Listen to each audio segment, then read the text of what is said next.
नमस्कार दोस्तों, आज है 11 जनवरी। आइए देखते हैं पिछले 24 घंटे में क्या कुछ हुआ है। उससे पहले आप वीडियो कहां से देख रहे हैं कमेंट करके जरूर बताइएगा। और आइए देखते हैं आज की पहली खबर को। देखिए दोस्तों, अरावली पहाड़ी में अवैध मिट्टी खनन का मामला सामने आया है। सलामुअर पुलिस ने चेकिंग के दौरान 80 टन से ज्यादा मिट्टी जब्त कर ली है, जो बिना किसी अनुमति के निकाली जा रही थी। सरकार के नियमों के मुताबिक इसके लिए लाइसेंस और अनुमति लेना जरूरी होता है, लेकिन फिर भी कुछ लोग कानून को तोड़कर मिट्टी निकाल रहे थे। अब पुलिस ने मिट्टी को जब्त कर ली है और आगे की जाँच कर रही है। उत्तर प्रदेश के बहराइच में स्कूल को लेकर नया अपडेट सामने आया है। ठंड और घने कोहरे की वजह से अभी स्कूल बंद कर दिया गया है। प्रशासन ने कहा है कि जब मौसम में सुधार होगा तभी स्कूल दोबारा खोला जाएगा। बच्चों और अभिभावकों को आगे के आदेश का इंतजार करने को कहा गया है। इसके साथ ही देखिए कृषि से जुड़ी भी एक अच्छी खबर सामने आई है। भारत अब अपनी खाद की जरूरत का करीब 73% हिस्सा देश में ही तैयार कर रहा है। इससे विदेशों पर निर्भरता कम होगी और किसानों को समय पर खाद मिलने में मदद मिलेगी। साथ ही कीमतों पर भी नियंत्रण रखना आसान हो सकता है।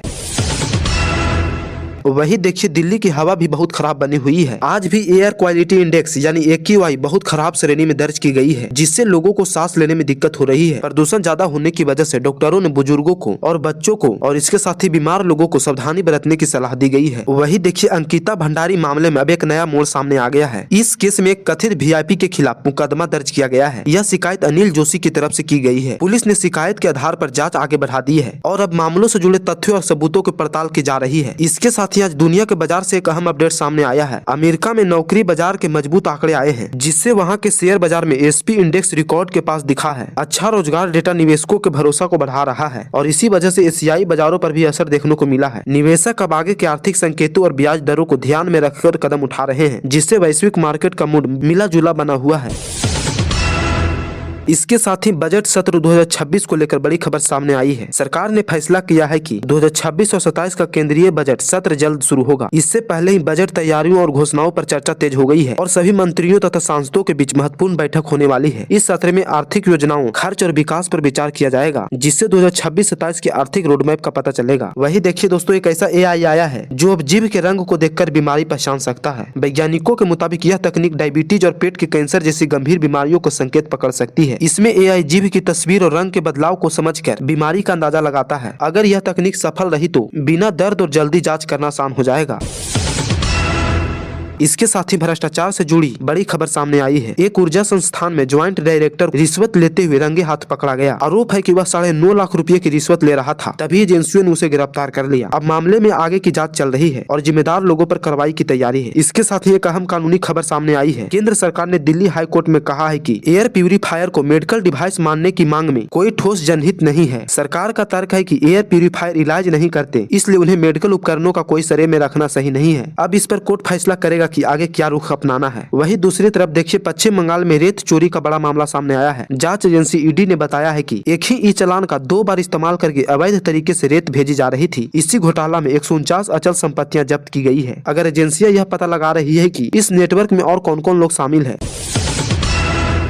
इसके साथ ही देखिए नरेंद्र मोदी और जर्मनी के चांसलर फ्रीडरिक मर्ज की अहमदाबाद में मुलाकात होने वाली है। इस बैठक में भारत जर्मनी के राजनीतिक रिश्तों को मजबूत करने पर चर्चा होगी। दोनों नेता व्यापारिक, तकनीक और ऊर्जा और रक्षा सहयोग जैसे मुद्दा पर बातचीत कर सकते हैं। यह मुलाकात दोनों देशों की साझेदारी को आगे बढ़ाने में अहम भूमिका मानी जा रही है। वहीं दूसरी तरफ देखिए बिहार में एक राजस्व अधिकारी रिश्वत लेते हुए पकड़ा गया है। आरोप है कि वह काम के बदले पैसे की मांग कर रहा था। सतर्कता टीम ने उसे रंगों हाथ पकड़कर गिरफ्तार कर लिया है। अब मामले की आगे जाँच की जा रही है। और वही देखिए दोस्तों, पंजाब में सर्दी और तेज हो गई है और न्यूनतम तापमान 1.3 डिग्री तक पहुंच गया है। सुबह सवेरा कोहरा भी बहुत घना रहा है, जिससे लोगों को सर्दी और चलने फिरने में परेशानी हो रही है। मौसम विभाग ने और ठंड के संकेत दिए हैं, इसलिए गर्म कपड़े पहनने और बाहर कम जाने की सलाह दी जा रही है। वही देखिए दोस्तों, एक रिपोर्ट में बताया गया है कि अमेरिका अपनी तरफ से वेनेजुएला का तेल भारत को दे सकता है। इस योजना के तहत अमेरिका वेनेजुएला से मिलने वाला तेल भारत के बाजार भाव पर उपलब्ध कराएगा, ताकि भारत को ऊर्जा की आपूर्ति और भरोसा दोनों मिल सके। अगर यह पूरा होता है तो भारत अमेरिका और भारत वेनेजुएला के संबंधों में बदलाव देखने को मिल सकता है और तेल की उपलब्धता में भी फायदा होगा।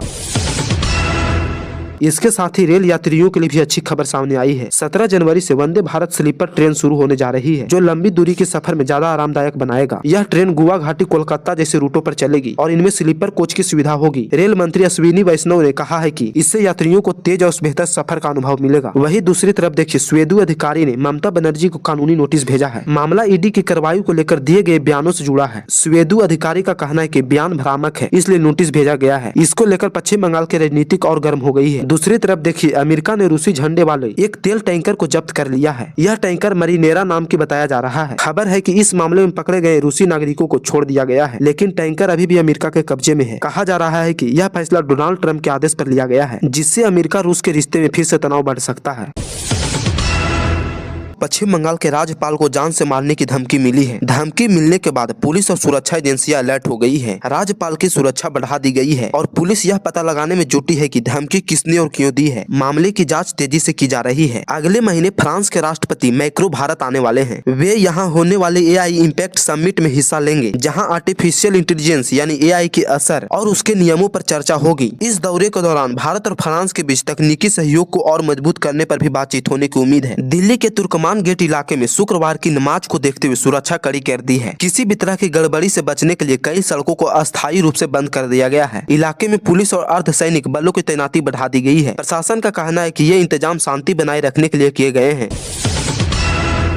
ईरान की राजधानी तेहरान में बड़े प्रदर्शन शुरू हो गए हैं। निर्वासित राजकुमार रेजा पहलवी की अपील के बाद लोग सड़क पर उतर आए हैं। हालत बिगड़ते देख सरकार ने इंटरनेट सेवा बंद कर दी है। शहर में तनाव बना हुआ है और सुरक्षा बल हालत संभालने की कोशिश कर रहे हैं। भारत और जर्मनी के बीच 72,000 करोड़ रुपए की सबमरीन ड्रिल हुई है। यह डील दोनों देशों के बीच अब तक की सबसे बड़ी रक्षा डील मानी जा रही है। इसके तहत भारत को आधुनिक पनडुब्बियां मिलेगी, जिससे नौसेना की ताकत और समुद्र सुरक्षा और मजबूत होगी। साथ ही इससे भारत और जर्मनी के रक्षा रिश्ते और मजबूत होने की उम्मीद है। उत्तराखंड में दून समेत 6 जिलों में कोहरे की चेतावनी दी गई है। मौसम विभाग के मुताबिक 14 जनवरी तक बारिश या बर्फबारी की संभावना है। हालांकि कोहरे की वजह से दिखाई कम देगा, जिससे लोगों को दिक्कत हो सकती है। प्रशासन ने सावधानी बरतने की सलाह दी है। यूपी में होम गार्ड्स को बड़ी राहत मिली है। अब कांस्टेबल भर्ती में आयु सीमा को 28 साल तक बढ़ा दिया गया है। इससे पहले यह उम्र कम थी, जिससे कई उम्मीदवार आवेदन नहीं कर पा रहे थे। अब युवा ज्यादा समय तक तैयारी कर पाएंगे और भर्ती परीक्षा में शामिल हो सकेंगे। यह फैसला खासकर उन लोगों के लिए अच्छा है जो पिछले साल आयु सीमा के कारण आवेदन नहीं कर सके थे। नोएडा के 3 हाई रेंज सोसाइटी अब आवारा कुत्तों से मुक्त हो गई है। प्रशासन और सोसाइटी प्रबंधन की मदद से कुत्तों को सुरक्षित तरीके से दूसरी जगह शिफ्ट किया गया है। इससे वहां रहने वाले लोगों, खासकर बच्चों और बुजुर्गों को बड़ी राहत मिली है। अब सोसाइटी में सुरक्षा का माहौल बेहतर हो गया है। देखिए दोस्तों, एक रिपोर्ट में बताया गया है कि ठंड के मौसम में ठंडे पानी से नहाना बहुत खतरनाक हो सकता है। डॉक्टरों के मुताबिक इससे शरीर का ब्लड सर्कुलेशन अचानक बदल जाता है, जिससे ब्रेन स्ट्रोक का खतरा बढ़ सकता है। खासकर जिन लोगों को BP या दिल की बीमारी है, उन्हें ज्यादा सावधान रहने की जरूरत है। सर्दियों में गुनगुने पानी से नहाना ज्यादा सुरक्षित माना जाता है। देखिए दोस्तों, विमेंस प्रीमियर लीग 2026 इस बार पहले से कहीं ज्यादा बड़ी और दमदार होने जा रही है। भारतीय महिला क्रिकेट इस समय अपने सबसे अच्छे दौरे में है और इसका असर WPL में साफ दिखेगा। इस सीजन में खिलाड़ियों की लोकप्रियता, मुकाबले का रोमांच और दर्शकों की दिलचस्पी तीनों ही नए स्तर पर पहुंचने की उम्मीद है। महिला क्रिकेट के लिए यह लीग एक बड़ी पहचान बनने वाली है। और दूसरी तरफ देखिए दोस्तों, भारतीय टीम को T20 सीरीज से पहले एक झटका लगा है। तिलक वर्मा न्यूजीलैंड के खिलाफ पहले 3 T20 मैच नहीं खेल पाएंगे। BCCI ने बताया है कि चोट के कारण उन्हें आराम दिया गया है। अब इन मैचों में दूसरे खिलाड़ियों का मौका मिलने की उम्मीद है। इसके साथ ही आज बिजनेस और शेयर बाजार में कुछ अहम खबर सामने आई है। कोटक महिंद्रा बैंक समेत बैंकिंग शेयरों में हलचल देखने को मिली। बाजार में डॉलर और विदेशी मुद्रा के उतार चढ़ाव का भी असर रहा, इसलिए निवेशक थोड़ा सतर्क नजर आए। कुल मिलाकर आज का कारोबार मिला जुला रहा और लोग आगे के संकेतों का इंतजार कर रहे हैं। वही देखिए, आज भारतीय शेयर बाजार ने दुनिया के कई बड़े बाजारों से बेहतर प्रदर्शन किया। अमेरिका के बाजार में हल्की तेजी देखी गई है, जबकि चीन का बाजार पीछे रहा। भारत में निवेशकों का भरोसा बहुत मजबूत बना हुआ है। इसी वजह से बाजार को अच्छा सहारा मिला। कुल मिलाकर आज भारत का बाजार काफी मजबूत नजर आया है। तो दोस्तों, यही था आज का वीडियो। उम्मीद करते हैं आपको वीडियो पसंद आया होगा। अगर आपको वीडियो पसंद आया है तो चैनल को जरूर सब्सक्राइब करना और कमेंट करके बताना कि आपको कौन सी खबर सबसे ज्यादा पसंद आया।